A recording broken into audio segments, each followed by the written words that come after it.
Hello everyone, welcome to sleepy classes. कैसे हैं आप लोग? होपफुली अच्छे होंगे। तो आज जो है हम लोग अगेन एक बहुत ही इंपॉर्टेंट टॉपिक आपका कवर करने वाले हैं, जो कि आपका बेसिकली स्टैटिक पोर्शन का पार्ट है ये। और ये आप पढ़ते हैं इकोनॉमी में, ठीक है। तो हम लोग देखने क्या वाले हैं, टाइप्स ऑफ डेफिसिट। अब टाइप्स ऑफ डेफिसिट जो है, खास करके अगर आप सुने होंगे ज़रूर, रेवेन्यू डेफिसिट, फिजिकल डेफिसिट क्या होता है। उसके बाद हम लोग एक और भी कंसेप्ट देखेंगे कि इफेक्टिव रेवेन्यू डेफिसिट क्या होता है या प्राइमरी डेफिसिट क्या होता है। तो इस तरह की चीज़ें जो हम लोग यहाँ पर देखेंगे। और ये टॉपिक्स जो हैं आपके बहुत अच्छे से कवर किए हुए हैं हमारे इकॉनमी का जो प्लेलिस्ट है। अगर आप वहाँ पे जाएंगे, जो बजट वाला लेक्चर है, वहाँ पर इसमें बहुत सारे डिटेल्स में कवर किया गया है पूरा बजट, कि बजट क्या होता है, आउटकम बजट क्या होता है, जेंडर बजटिंग क्या होता है। उस तरह की चीज़ें भी वहाँ पर आपको देखने को मिलेंगे। पर यहाँ पर हम लोग क्या कवर करेंगे, सिर्फ डेफिसिट, ठीक है। अब देखिए, डेफिसिट जानने से पहले क्या होता है कि थोड़ा बहुत हम लोग जान लेते हैं कि बजट जो है वो क्या होता है, मतलब कैसे प्रिपेयर होता है, ठीक है। और उसमें क्या क्या चीज़ जो है वो दर्शाए रहते हैं कि बजट में क्या क्या दिया जाता है। तो बजट आप जानते हैं कि हमारे जो हर फाइनेंशियल ईयर का जो होता है, जिसमें फरवरी में जो है ये इसको प्रोड्यूस किया जा रहा है। और अगर आप इसका कॉन्स्टिट्यूशन की बात करें, अगर इसकी कॉन्स्टिट्यूशनैलिटी की बात करें, तो बेसिकली आर्टिकल 1112 में जो है इसका जिक्र किया गया है। और इसको क्या कहा जाता है, इसको बेसिकली AFS कहा जाता है, that is annual financial statement, ठीक है। ये क्या होता है कि ये कंट्री जो आने वाले साल है, जो आने वाला फाइनेंशियल ईयर है, उसमें हमारा कितना जो है वो इनकम होगा और हमारा जो है एक्सपेंडिचर कितना होगा, ठीक है। तो उसका एक जो है हम लोग बजट एस्टिमेट देते हैं, ठीक है। अब जैसे एक और चीज़ आप यहाँ पर जान लें, जैसे बजट एस्टिमेट और रिवाइज एस्टिमेट क्या होता है। बजट एस्टिमेट बेसिकली वैसा एस्टिमेट होता है जो हम लोग आने वाले फाइनेंशियल ईयर के लिए दे रहे हैं, ठीक है। क्योंकि हम लोग अनुमान लगाते हैं कि हमारा इतना खर्च होगा, ठीक है, और हमें इतनी इनकम की ज़रूरत है। लेकिन रिवाइज एस्टिमेट बेसिकली क्या होता है, जब आपका वो फाइनेंशियल ईयर बीत जाता है, तो फिर हम लोग देखते हैं कि हमने एक्चुअली कितना खर्चा किया या हमारा एक्चुअली कितना इनकम था, ठीक है। तो इसी कारण आपको हर जगह कहीं पे BE दिखा होगा, कहीं पर RE दिखता है। तो इसका डिफरेंस आपको पता होना चाहिए कि बजटरी एस्टिमेट और रिवाइज एस्टिमेट क्या होता है। चलिए अब हम लोग आगे बढ़ते हैं। अगर हम लोग बजट को देखें, तो हमारा बजट जो है वो बेसिकली दो कैटेगरीज में डिवाइड किया गया है। एक है आपका रेवेन्यू, एक है कैपिटल। इसको समझने का बहुत ही एक, आप कह सकते हैं, एक एग्जाम्पल लेके हम लोग इसको समझने का कोशिश करते हैं। जैसे आप अपने घर का एक एग्जाम्पल लीजिए कि आपके घर में आपका कुछ इनकम होगा, आपका कुछ सैलरी आता होगा, आपका कुछ खर्च होगा। जैसे आपके राशन का खर्च हुआ, या फिर आपके गैस का खर्च हुआ, या आप मोबाइल रिचार्ज कराते हैं, या फिर आपका जो खर्च जो आपके डेली लाइफ में जो आप करते हैं, उस तरह के खर्चेज होते हैं। तो इस तरह का जो खर्चा होता है, जहाँ पर आपका जो जो कह सकते हैं, आपका जो लिविंग, आपका जो भी लिविंग स्टाइल है, जिस हिसाब से जो खर्चा कर रहे हैं, तो वो जो आपका डेली का खर्चा है, उसको हम लोग बेसिकली रेवेन्यू पार्ट में ले लेते हैं, ठीक है। रेवेन्यू पार्ट का मतलब क्या हुआ कि जो आपका लगातार चल रहा है, ठीक है, जो मतलब काफ़ी कम टाइम पे जो है वो ऑकर हो रहा है, और आप जो है उसको क्या कर रहे हैं, उससे आपका कुछ कैपिटल एसेट क्रिएट नहीं हो रहा है, ठीक है। वो वाला पार्ट जो है वो हम लोग देखेंगे कैपिटल वाले बजट में। तो आपका डेली का जो खर्च जो चलता है, वो हम लोग रेवेन्यू सेक्शन में देखते हैं। अब यहाँ पर अगर आप घर पे देखेंगे, तो ये तो आपका हो गया कि आपका इनकम आया और आपने जो आपका खर्च किया महीना का, ठीक है। उसके बाद अगर क्या होता है कि जैसे आपने एक होम लोन ले लिया। अब आपने होम लोन लिया, तो बेसिकली आपने जो पैसा लिया, वो पैसा लेकर आप जो है अपने घर खर्च नहीं चलाएंगे। उस पैसा को क्या करेंगे, आप कहीं कैपिटल या कहीं आप रियल स्टेट में इन्वेस्ट करेंगे, कोई फ्लैट खरीदेंगे या कोई ज़मीन खरीदेंगे। तो वो बेसिकली वो कैपिटल, वो जो पैसा आपका आ रहा है, जो इनकम आ रहा है, और वो जो एक्सपेंडिचर होगा वो आपका, वो बेसिकली कोई कैपिटल एसेट क्रिएट करने के लिए होगा, ठीक है। तो उस तरह की चीज़ को हम लोग कैपिटल बजट में ले लेंगे। सेम अब अगर आप ये घर का, तो हमने एक जस्ट एक एग्जाम्पल लिया, वैसे ही कंट्री में होता है। अगर कंट्री का जो डेली का खर्च होता है, उसको हम लोग किस में लेते हैं, रेवेन्यू सेक्शन में। और जो अगर कोई ऐसा खर्च होता है जिससे उसका कुछ एसेट क्रिएशन हो रहा है, तो उसको हम लोग बेसिकली ले लेते हैं कैपिटल पार्ट में। बहुत लोग इस तरह से भी समझते हैं कि रेवेन्यू जो होता है वो तुरंत का खर्च होता है, जैसे कि आज मुझे जो खर्च हो रहा है। कैपिटल बेसिकली थोड़ा सा लॉन्ग टर्म होता है विद रिस्पेक्ट टू रेवेन्यू। अब हम लोग देखते हैं कि रेवेन्यू में जब हम लोग देखेंगे दोनों टाइप का बजट, रेवेन्यू हो या कैपिटल हो, तो यहाँ पे दो पार्ट है, एक है रिसीट्स, एक है एक्सपेंडिचर, मतलब पैसा कहाँ से आ रहा है और पैसा कहाँ जा रहा है। तो रेवेन्यू के पार्ट में अगर हम लोग रिसीट्स का बात लें, तो वहाँ पर बेसिकली दो तरीके से पैसा आता है हमारा, किसी कंट्री में किसी गवर्नमेंट को दो तरीके से पैसा आता है रेवेन्यू पार्ट में। एक है आपका टैक्स, एक है नॉन टैक्स। टैक्स बेसिकली क्या हुआ कि आपका जो जो गवर्नमेंट जो है, जो सेंट्रल गवर्नमेंट जो चार्ज करती है टैक्सेस, जितना भी आपका डायरेक्ट टैक्सेस है, डायरेक्ट टैक्सेस में बताइए कौन सा हुआ, जैसे कॉर्पोरेट टैक्स हुआ, इनकम टैक्स हुआ, डिविडेंड डिस्ट्रीब्यूशन टैक्स हुआ, और भी बाकी जितने भी आप कैपिटल गेंस टैक्स हुआ। तो इस तरह के टैक्स जो हैं आपके डायरेक्ट टैक्सेस जो हैं ये आपके टैक्स के विद इन आ जाएंगे, रिसीट्स के। उसके अलावा इनडायरेक्ट टैक्सेस भी होते हैं, जैसे जीएसटी हो गया, आपका कस्टम एक्साइज हो गया। तो इस तरह के जो टैक्स होते हैं इसको हम लोग इनडायरेक्ट मतलब इनडायरेक्ट टैक्सेस में लेते हैं, और ये किस सब हेड के अंदर आते हैं, टैक्स वाले। अब इसके अलावा कुछ नॉन टैक्स इनकम भी होता है गवर्नमेंट का। बताइए नॉन टैक्स क्या हो सकता है। जैसे गवर्नमेंट बहुत सारा सर्विसेज प्रोवाइड करती है तो उसके लिए फ़ी चार्ज करती है। फिर गवर्नमेंट बहुत सारा फ़ाइन इम्पोज करती है, जैसे अगर आपने टैक्स नहीं पे किया तो आपको पेनल्टी देना पड़ता है, या फिर कोई और भी आपने अगर रूल वायलेट किया है तो उस केस में भी आपको फ़ाइन देना पड़ता है। तो फ़ाइन से भी जो है गवर्नमेंट को काफ़ी पैसा आता है। ठीक है, ये तो आपने समझ लिया कि ये जो है नॉन टैक्स का। और नॉन टैक्स के अलावा इसमें भी और बहुत सारे सब हेड्स होते हैं, लेकिन हम लोग सबको यहाँ पर नहीं देखेंगे क्योंकि हमें थोड़ा सा कम टाइम में ज़्यादा चीज़ कवर करना है। तो इसको आप जो है पूरे लेक्चर में हमारे देख सकते हैं, वहाँ पर डिटेल में दिया हुआ है। तो आपको थोड़ा बहुत डिफरेंस पता चल गया होगा कि टैक्स और नॉन टैक्स क्या होता है। अब हम लोग देखते हैं कि बेसिकली एक्सपेंडिचर क्या होता है गवर्नमेंट का। गवर्नमेंट का सबसे बड़ा एक्सपेंडिचर क्या होता है। गवर्नमेंट चलाने के लिए आपको इंप्लॉयज़ चाहिए, और इंप्लॉयज़ अगर आपके यहाँ काम कर रहे हैं तो आपको देना पड़ेगा सैलरी। तो सबसे बड़ा जो आप कह सकते हैं कि जो गवर्नमेंट का खर्च होता है दैट इज़ सैलरी। सैलरी, इसके अलावा जो पहले, अब तो पेंशन्स नहीं होते हैं, अब तो एनपीएस आ गया है आपका, लेकिन पहले के जो गवर्नमेंट सर्वेंट्स थे उनको जो है पेंशन्स देना पड़ता था। उसके बाद आपका जो है डिफेंस में खर्च होता है। उसके बाद सब्सिडीज़ में खर्च होता है। ठीक है, सब्सिडीज़ में खर्च होता है। इसके अलावा हम लोग कुछ एक दो जो आपको जो इम्पॉर्टेंट जो आपको यहाँ पे नोट कर लेना है, अभी हम लोग देखेंगे कि हम लोग कुछ यहाँ पे कैपिटल वाले पार्ट में देखेंगे कि हम लोग कुछ डेट लेते हैं। ठीक है, जो हमारा पैसा, जो हम अगर बजट में हमारे इनकम इतना नहीं है तो हम लोग को कुछ बाहर से पैसा लेना पड़ता है, तो डेट हम लोग लेते हैं, लोन लेते हैं। तो उस लोन का जो इंटरेस्ट हम लोग चुकाते हैं, जो एनुअल इंटरेस्ट हम लोग चुकाते हैं, वो भी हम लोग यहीं पर दिखाते हैं। ये बात आप ध्यान रखें, ये आपके एग्जाम पॉइंट ऑफ व्यू से इंपॉर्टेंट है। जो हम लोग डेट लेते हैं उस पर जो इंटरेस्ट पेमेंट करते हैं वो हम लोग रेवेन्यू एक्सपेंडिचर के अंदर दिखाते हैं।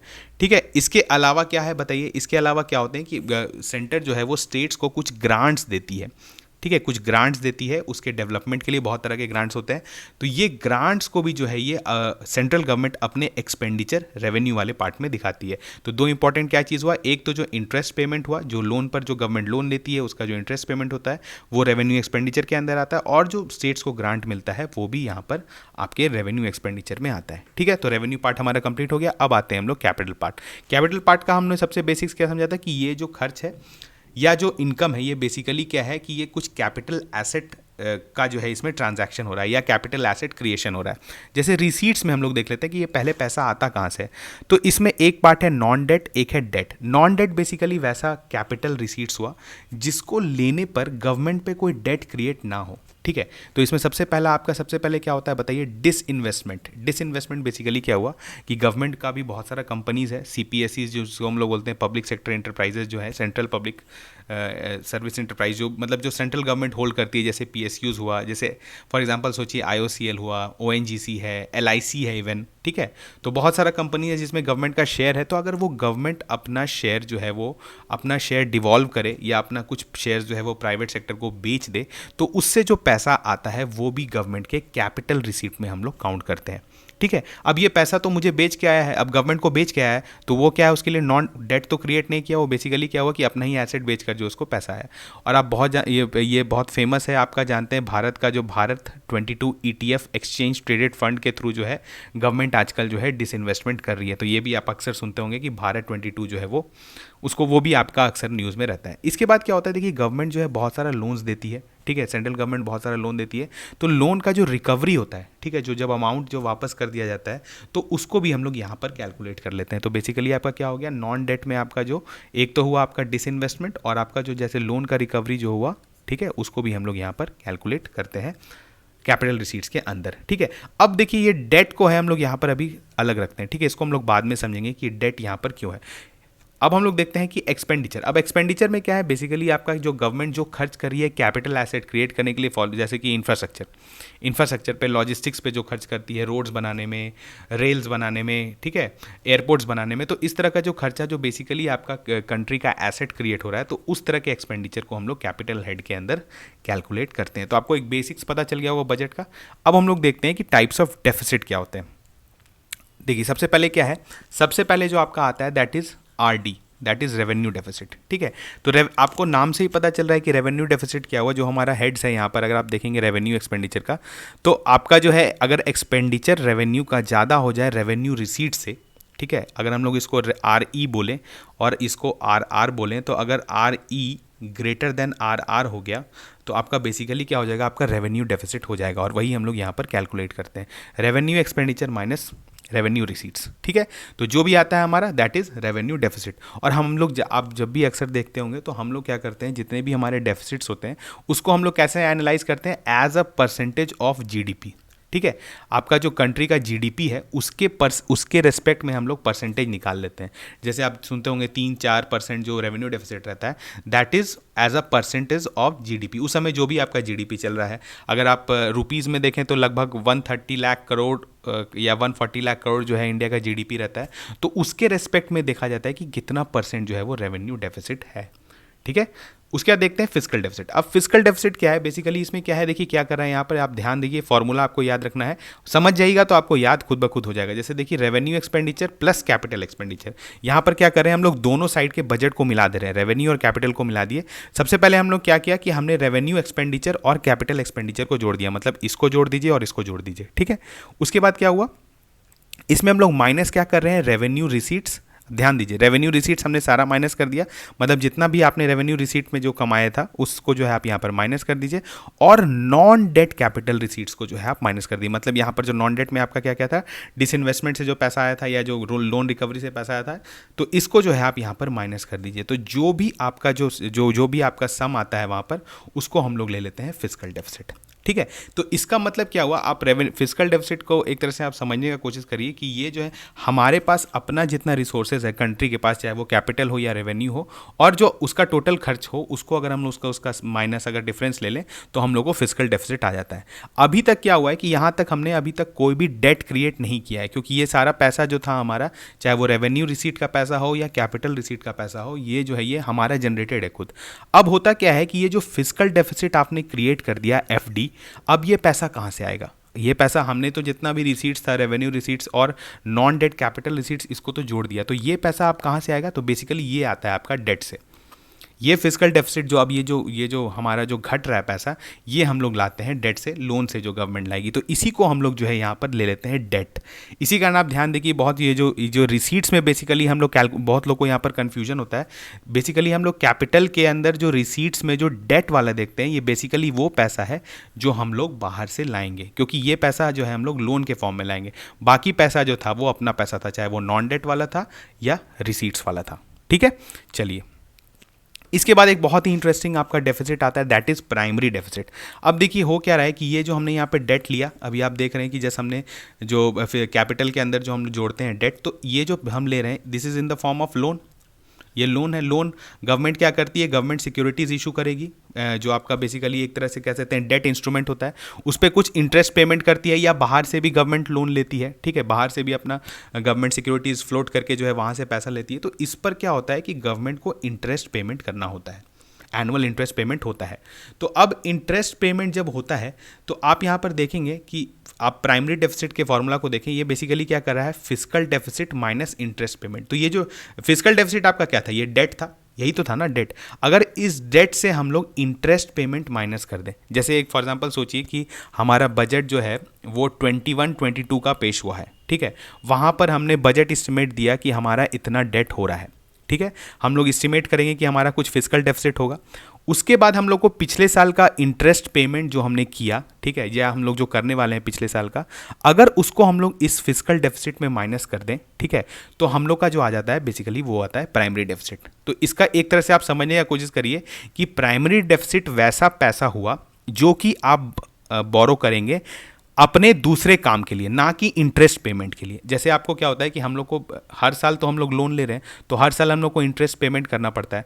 तो अगर आप एक तरह से समझिए कि अगर हम लोग प्राइमरी डेफिसिट जब भी कैलकुलेट करते हैं तो बेसिकली हम लोग वो इंटरेस्ट पेमेंट वाला पार्ट निकाल देना चाहते हैं, क्योंकि हम लोग को तब पता चलता है कि हम लोग एक्चुअल जो पैसा ले रहे हैं वो सही जगह खर्च कर रहे हैं या नहीं कर रहे हैं। क्योंकि अगर आप एक तरह समझिए कि अगर आपका इंटरेस्ट पेमेंट बहुत ज़्यादा हो जाएगा तो बेसिकली आप जो पैसा बोरो कर रहे हैं वो सिर्फ और सिर्फ इंटरेस्ट देने में ही चला जा रहा है। मतलब मतलब आप एक तरह से एक नया लोन ले रहे हैं पुराना लोन चुकाने के लिए। तो इसी कारण इस दोनों डेफिसिट को हम लोग अलग तरीका से पढ़ते हैं, ठीक है, फिजिकल डेफिसिट और प्राइमरी डेफिसिट। अब यहाँ पर देखिए बहुत एक इंटरेस्टिंग कंसेप्ट है। अगर सोचिए कि आपके किसी भी कंट्री का फिजिकल डेफिसिट बहुत हाई है, ठीक है, और उस कंट्री का प्राइमरी डेफिसिट काफ़ी लो है, ठीक है, तो ये क्या दर्शाता है? अगर किसी भी कंट्री में फिजिकल डेफिसिट बहुत हाई है और प्राइमरी डेफिसिट काफ़ी लो है, तो इसका मतलब क्या हो रहा है कि अगर जैसे हमने अभी आप फॉर्मूला को देखिए, आपको समझ में आ जाएगा। प्राइमरी डेफिसिट बेसिकली क्या हुआ? Physical deficit minus interest payment. तो अगर आपका फिजिकल डेफिसिट बहुत हाई है और प्राइमरी डेफिसिट काफ़ी लो है, तो इस केस में आप बता सकते हैं कि ये कंट्री में हो क्या रहा है कि ये जो कंट्री लोन ले रही है बेसिकली पुराना लोन का इंटरेस्ट चुकाने के लिए पैसा दे रही है, ठीक है। इसका यही ना मतलब हुआ कि आपका जो है इंटरेस्ट पेमेंट में ही सारा पैसा चला जा रहा है। तो ये भी किसी कंट्री के लिए जो है ये अच्छा नहीं होता है, ठीक है, कि आप जो है अपना पुराने लोन्स का ही इंटरेस्ट पेमेंट के लिए नया पैसा ले रहे हैं, ठीक है। तो ये बहुत ही इंपॉर्टेंट कंसेप्ट था फिजिकल डेफिसिट और प्राइमरी डेफिसिट का। अब यहाँ पर एक देखिए बहुत इंपॉर्टेंट कंसेप्ट अक्सर आपको देखने को मिलता है, ऐसे आपको क्वेश्चंस में ये पूछा जा सकता है कि इफेक्टिव रेवेन्यू डेफिसिट क्या होता है, ERD जिसको हम लोग बोलते हैं। तो अगर आप इस डायग्राम को देखेंगे तो यहाँ पर हमने ध्यान आप दिया होगा कि हमने जो रेवेन्यू पार्ट में रेवेन्यू डेफिसिट हमने कैसे कैलकुलेट किया था, क्या किया था, RE माइनस RR किया था, RE माइनस RR किया था। तो यहाँ पर अब गवर्नमेंट जो है 2011-12 में, ठीक है, 2011-12 में जिस समय कांग्रेस की गवर्नमेंट थी, तो उन्होंने एक कंसेप्ट लाया कि हम लोग इफेक्टिव रेवेन्यू डेफिसिट कैलकुलेट करेंगे, ठीक है। तो इसका थोड़ा सा हिस्ट्री भी है जो कि हम लोग कभी किसी लेक्चर में डिस्कस करेंगे कि FRBM एक्ट आया था, उसमें टारगेट सेट करना पड़ता था कि फिजिकल डेफिसिट और रेवेन्यू डेफिसिट को हम लोग को कंट्रोल करना है। तो वहाँ पर गवर्नमेंट का रेवेन्यू डेफिसिट घट नहीं रहा था, तो उन्होंने नया कंसेप्ट निकाल दिया कि हम लोग रेवेन्यू डेफिसिट के साथ इफेक्टिव रेवेन्यू डेफिसिट भी कैलकुलेट करेंगे। अब ERD क्या होता है? ERD बेसिकली क्या होता है, जैसे यहाँ पर आपने देखा था कि स्टेट जो सेंट्रल गवर्नमेंट है ये स्टेट को ग्रांट देती थी, तो ये जो है अपने एक्सपेंडिचर में कैलकुलेट करती थी।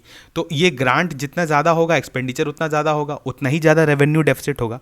तो उन्होंने क्या कहा कि ये ग्रांट जो है इसको डिवाइड करते हैं पार्ट्स में। इसमें कुछ ग्रांट जो है वो स्टेट यूज़ करेगा कुछ कैपिटल एसेट क्रिएट करने के लिए, ठीक है।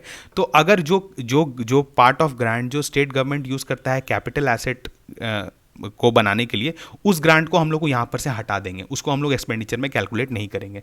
तो अगर हम लोग उसको हटा दें, वो वाला जो ग्रांट वाला पैसा जो कि स्टेट यूज़ करेगा अपने कुछ कैपिटल एसेट को क्रिएट करने के लिए, अगर हम लोग उस ग्रांट वाले पैसा को यहाँ एक्सपेंडिचर से हटा दें तो हमारा रेवेन्यू डेफिसिट जो है वो घट जाएगा, और इसी रेवेन्यू डेफिसिट को हम लोग इफेक्टिव रेवेन्यू डेफिसिट बोल देंगे, बेसिकली ERD।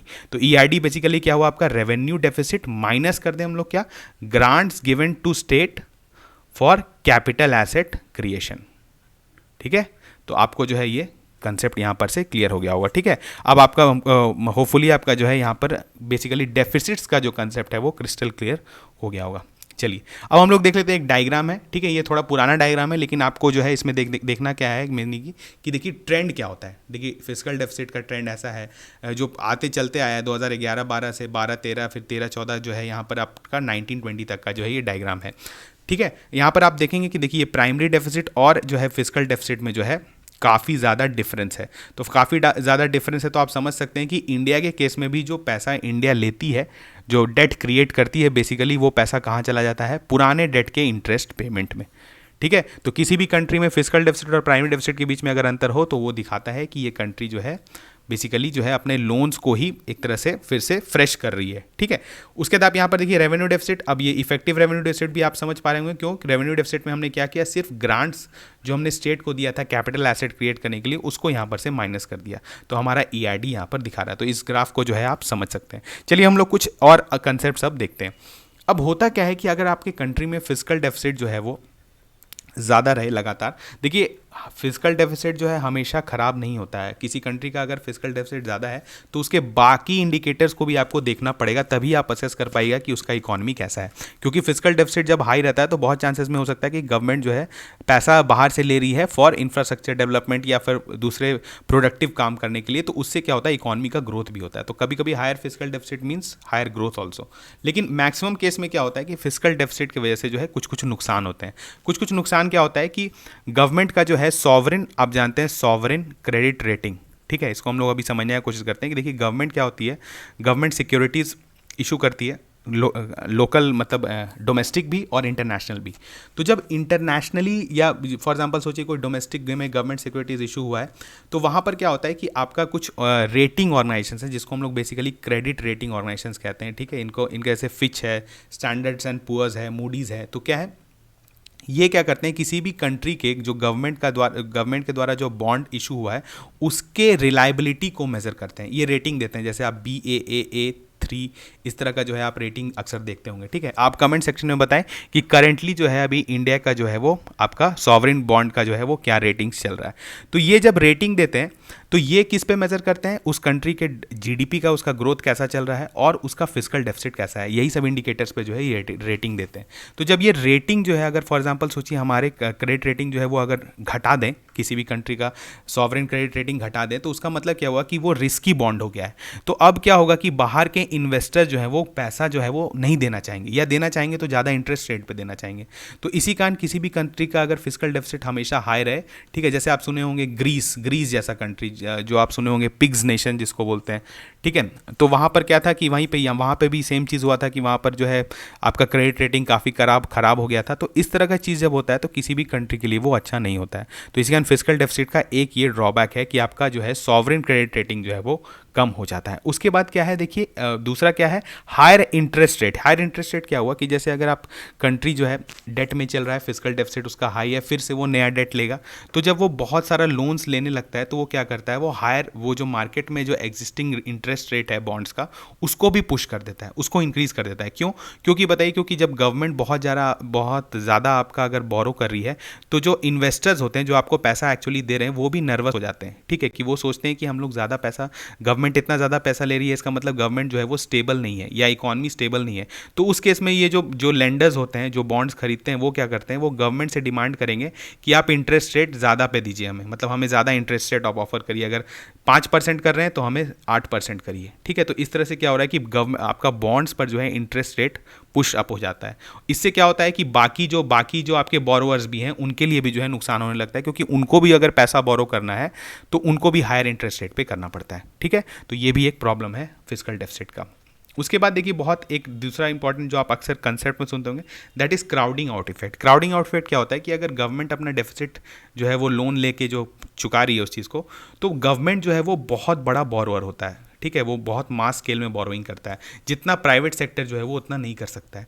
अब अगर सोचिए कि आपके पास 4 इन्वेस्टर हैं, ठीक है, 4 लोग हैं जो बॉन्ड खरीदेंगे।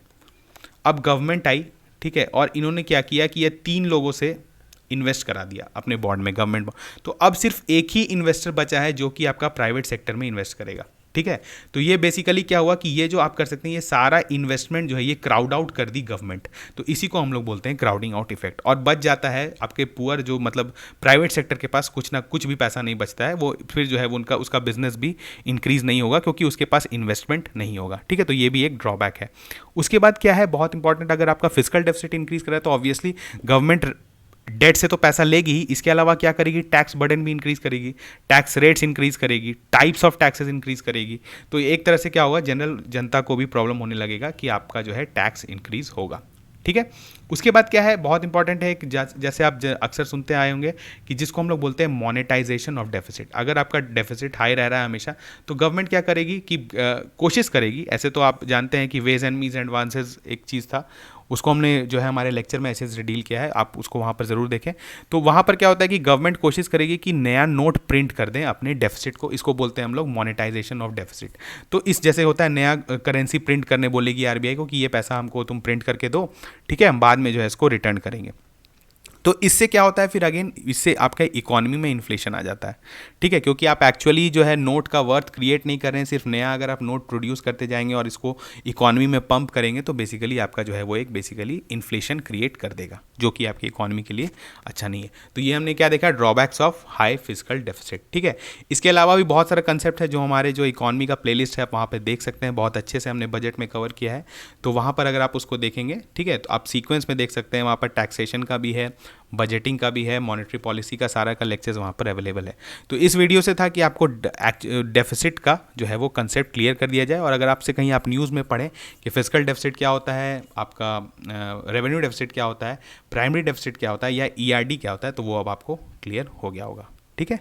तो मिलते हैं हम लोग किसी ऐसे ही वीडियो में जहाँ पर आपका ऐसा ही कोई इंपॉर्टेंट कंसेप्ट हम लोग कवर करेंगे। ठीक है, तब तक थैंक यू।